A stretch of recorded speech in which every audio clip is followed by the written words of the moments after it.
আসসালামু আলাইকুম বন্ধুরা, রুহানি চিকিৎসালয়ে আপনাদের সবাইকে স্বাগত, আন্তরিক ভালোবাসা ও শুভেচ্ছা। আশা করি সকলেই ভালো আছেন। আল্লাহর বিশেষ রহমতে আমিও ভালো আছি। তো আজকে আপনাদের জন্য খুবই গুরুত্বপূর্ণ এবং এর আগে যে বিদ্যা দিয়েছিলাম তার অন্যতম একটি রাজমোহিনী তাবিজ ও আংটি। রাজমোহিনীর তাবিজ ও আংটি উভয়ে তৈরি করার নিয়ম এবং এর কাজের বিষয়বস্তুগুলো ইনশাআল্লাহ আমি আলোচনা করব আপনাদের মাঝে।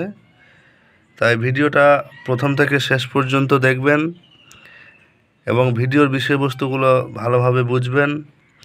রাজমোহিনী কি, এটা কখন ব্যবহার করা হয়, এটা কিভাবে ব্যবহার করা হয়, এটা কার জন্য ব্যবহার করা হয়, মানে নানান প্রশ্ন। তো আসলে রাজমোহিনীর বিষয়ে আপনাদের মাঝে আমি কিছু হলেও একটু ভেদ ভাঙার চেষ্টা করব ইনশাআল্লাহ। তো চলুন ভিডিওটা শুরু করা যাক। ভিডিও শুরু করার আগে আপনাদের মাঝে ছোট্ট একটা রিকোয়েস্ট, যদি চ্যানেলটাতে নতুন হয়ে থাকেন অবশ্যই সাবস্ক্রাইব করবেন, আর আপনি আগে থেকে যদি সাবস্ক্রাইব করে থাকেন আপনাকে জানাই অসংখ্য ধন্যবাদ। তো চলুন বেশি দেরি করি না, আগে নকশাটা দেখে নেন। আশা করি নকশাটা আপনাদের কোনো জায়গায় সমস্যা হচ্ছে না, তবে একটা জায়গায় সমস্যা হবে, আমি বলে দিচ্ছি সেটা কোন জায়গায়। এই যে দেখতে পাচ্ছেন, এই যে এই অংশে এখানে এই যে কাফ দাল ইয়া র মানে কাদিরু, ঠিক আছে, এটা আমার একটু লিখতে গিয়ে মানে হয়ে গেছে, একটু ঘুরে গেছে, মোটা হয়ে গেছে। তো আপনারা প্রয়োজনে এটা স্ক্রিনশট করে নেন বা খাতা কলমে লিখে নিতে পারেন। নকশাটা 100 অরিজিনাল।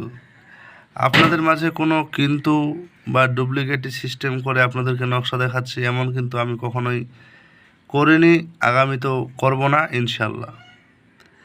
অনেকেই অনেক রকম প্রশ্ন, অনেকের অনেক রকম মতামত আমাকে পেশ করছে। কিছু কিছু কমেন্টের মাধ্যমে আমি দেখতে পাচ্ছি মানুষ তার মুখের ভাষার লিমিট ছাড়িয়ে কথা বলছে। তো আপনাদের উদ্দেশ্যে একটা কথা বলি, যারা মুখের ভাষা উল্টা করে কথা বলেন, প্রথমত আপনারা আমাকে ব্যক্তিগতভাবে চিনেন না, আর যারা চেনে তারা কখনোই কমেন্ট করবে না। আর যারা কমেন্ট করেছে তাদের উদ্দেশ্যে বলছি, আপনারা যদি আমার সামনে থাকতেন তো আপনাদের পিছন দিয়ে বাঁশ ঢুকিয়ে মুখের দিক দিয়ে বের করে দিতাম, একদম সামনাসামনি। আপনাকে আর ঠিক করার মতো কোনো উপায় ছিল না। কথা বুঝতে পারলেন? একটা ভিডিও আমি কাল তার আগের দিন দিয়েছিলাম যে গুরু দীক্ষা এবং গুরুর গুরুত্ব এবং এইসব জিনিস কেন নেওয়া হয়, এই বিষয়ে আমি একটা 3 পৃষ্ঠার একটা পিডিএফ আকারে তৈরি করেছি, যাতে আপনাদের যাবতীয় প্রশ্নের উত্তর আপনারা সেই পিডিএফ থেকে পেতে পারেন। তো সেটা আমি দিয়েছি, যে পিডিএফটা পরিপূর্ণ আমি ফ্রি আপনাদের মাঝে তুলে ধরছি বা দিচ্ছি। আপনারা আমাকে মেসেজ যদি করেন আমি দিয়ে দেবো, এবং আমি তাছাড়া ভিডিওতে আপলোড করে দিয়েছি, এমনকি আমি পোস্ট আকারেও দিয়েছি। তো ওটা হচ্ছে শিক্ষামূলক একটা বার্তা বাণী। একজন ব্যক্তি ওখানে কমেন্ট করছে, যাই হোক, বলছে মহা ভণ্ডামি। তো সেই ব্যক্তির উদ্দেশ্যে আর কি আমার কিছু খুবই খারাপ মানে মাথায় আসছিল, যার কারণে আমি তাকে আর কোনো কিছু বললাম না। সে উচ্চ মাকামে যাক, তবে একটা জিনিস, তার জীবনে সে কখনো সঠিক সফলতা পাবে না, এতটুকু আমি তার জন্য দোয়া রইল। কারণ তার জীবনে সঠিক যদি সে জানতো বা তার মধ্যে শিক্ষা থাকতো, তাহলে অন্যের শিক্ষাকে সে একটা মতামত দিত না খারাপভাবে। কথা বুঝতে পারলেন? আমি সেই সব ব্যক্তিদের জন্য আর গালিগালাজ করছি না, শুধু এতটুকুই যে আমাকে ব্যক্তিগতভাবে যদি কেউ বলতো বা সামনাসামনি, তাহলে তার পিছন দিয়ে ঢুকিয়ে মুখ দিয়ে বাইর করে দিতাম, তারপর সে বুঝতে পারতো যে আসলে কোন জায়গায় কি বলতে হয়। কথা বুঝতে পারলেন? আচ্ছা, দ্বিতীয় কথা হচ্ছে, শিক্ষা সবার জন্য, শিক্ষা যে কেউ অর্জন করতে পারে। এখন পরিচালনা করা যার যার ব্যক্তিগত ব্যাপার। কথা বুঝতে পারলেন? আচ্ছা, ওইসব বিষয়ে আর কিছু বলবো না। অনেকের অনেক রকম মতামত, যার ভালো লাগবে সে ভালো কমেন্ট করবে, যার না লাগবে সে এমনি চলে যাবে। উল্টা মতামত করবেন না, নাহলে গায়েবীভাবে আপনাদের কোন দিক দিয়ে আছিলা বাস প্রবেশ করাই দিব, আপনারা টেরও পাবেন না। আচ্ছা ঠিক আছে, যাই হোক, নকশাটা ভালো করে দেখে নিয়েছেন। নকশার মধ্যে একটা বিষয়বস্তু রয়েছে, সেটা হচ্ছে যে নকশার চাল। দেখেন এই যে 1 2, এই যে আপনাদের মাঝে দেখায় 1 2 3, তারপর ওই যে 4 5 6, এই 9টা আছে ঘর এখানে দেখতে পাচ্ছেন। তো এই হচ্ছে সিস্টেম। তো আপনারা হিসাবগুলা মিলিয়ে নেবেন। হিসাব যদি না মিলাতে পারেন তাহলে আপনারা করবেন কি, একদিক থেকে লেখা শুরু করবেন। তবে নকশার চাল হিসাবে যদি লিখতে পারেন তাহলে ভালো। আচ্ছা, এবার বিষয়টা আপনাদের মাঝে একটু তুলে ধরে। রাজমোহিনী মূলত সর্বকাজ করতে সক্ষম। আপনাকে ভালো দিকে প্রবেশ করাতে পারে, আপনাকে খারাপ দিকেও প্রবেশ করাতে পারে। আপনাকে ভালো থেকে খারাপে নিয়ে যাবে, খারাপ থেকে ভালোতে নিয়ে যাবে। সুস্থ শরীরকে অসুস্থ করবে, অসুস্থকে সুস্থ করবে। এরকম অনেক রকমের সিস্টেম রয়েছে, কথা বুঝতে পারলেন? তো রাজমোহিনী মূলত সব কাজ প্রয়োগ করা যায়, তবে একটাই বানিয়ে নিলেন আর আপনার সকল কাজ একসঙ্গে হয়ে যাবে এমন না। বা আপনি রাজমোহিনী আপনি হাতে পেয়ে গেলেন, আপনি মুখ দিয়ে বলছেন অমুকের এই হয়ে যা ওই হয়ে যা, সেটা কিন্তু হবে না দাদা ভাই, কথা বুঝতে পারলেন?